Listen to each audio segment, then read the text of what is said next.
নমস্কাৰ, কি খবৰ আপোনালোকৰ? আশা কৰিছোঁ আপোনালোক সকলোৱে ভালে আছে।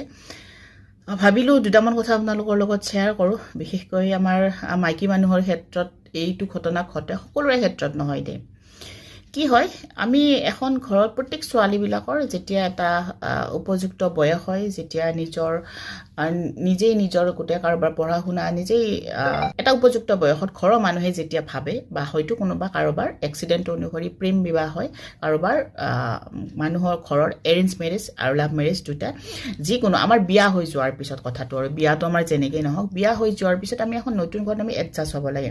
এডজাষ্ট বুলি ক'লে তাৰে সেই ঘৰখনৰ প্ৰত্যেকটো মানুহৰ খোৱা লোৱা, আচাৰ ব্যৱহাৰ, থকা মিলা, মানে প্ৰত্যেকটো বস্তু বেলেগ। সেই এখন ঘৰত যাই কিনে আমি নিজেই সেই সকল ব্যক্তিৰ লগত এডজাষ্ট হওঁতে আমি সেই সকল ব্যক্তিৰ প্ৰত্যেকটো মানুহৰ লগত মিলিব যাতে আমাক যথেষ্ট সময় লাগে। কিয়? তাৰ ফলত আমাৰ কিছুমানে ক্ষেত্ৰত দেখা যায়তো নিজক পাহৰি যায়। গতিকে সেইখিনি এটা ষ্টেপ হৈ গ'ল। আপোনালোকে কথাখিনি অকণমান, মোৰ কথাখিনি ভুল হৈছে নে কি হৈছে আপোনালোকে মোক জনাব।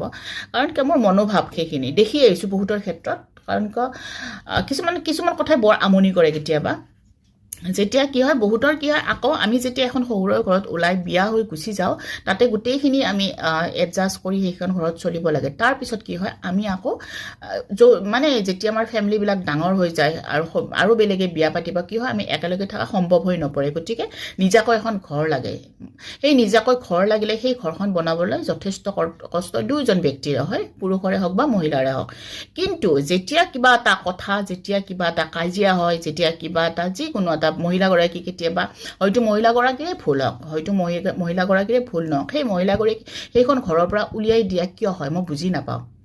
যিসকল পুৰুষে, যিসকল দাদাসকলে হওক, ভাইটিসকলে হওক, যি কি নহওক, যদিহে এনেকুৱা কৰিছে, যদি মোৰ ভিডিঅ'টো চাই আছে কোনোবাই, মই আপোনালোকক কুৱেশ্যন কৰিছোঁ বা ভাইটি যদি কুৱেশ্যন কৰিছোঁ যে যেতিয়া আমাৰ মানুহৰ ঘৰত কাজিয়া পেচাল লাগে, কিবা লাগে, এটা ছোৱালীৰ জীৱন, এটা ছোৱালী এখন ঘৰ ত্যাগ কৰি আহি নিজৰ গোটেইবিলাক অভ্যাস, প্ৰত্যেকটো বস্তু সলনি, বেলেগ ইমান বছৰে ঘৰৰ লগত থকাৰ বেলেগ এখন ঘৰত আহি নিজকে এডজাষ্ট কৰি, আৰু সেই ঘৰখনৰ প্ৰতি এনেকুৱা নহয়, বহুতো যিখিনি পাৰে, যোনে কৰিব পাৰে সেই হিচাপে সেই পৰিমাণে দায়িত্ব কৰ্তব্য যথেষ্ট থাকে এগৰাকী বোৱাৰীৰ।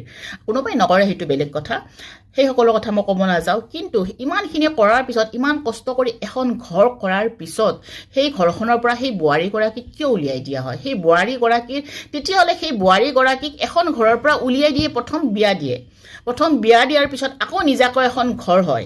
কিন্তু সেই শহুৰৰ ঘৰত বা নিজাকৈ ঘৰ এখনত যেতিয়া এখন ঘৰ নিজাকৈ প্ৰতিষ্ঠা কৰি লোৱা হয়, কেতিয়াবা আকৌ যদি কিবা কাৰণত মানে এনেকুৱা হয়, বা সকলোৰে ঘৰত কাজিয়া পেচাল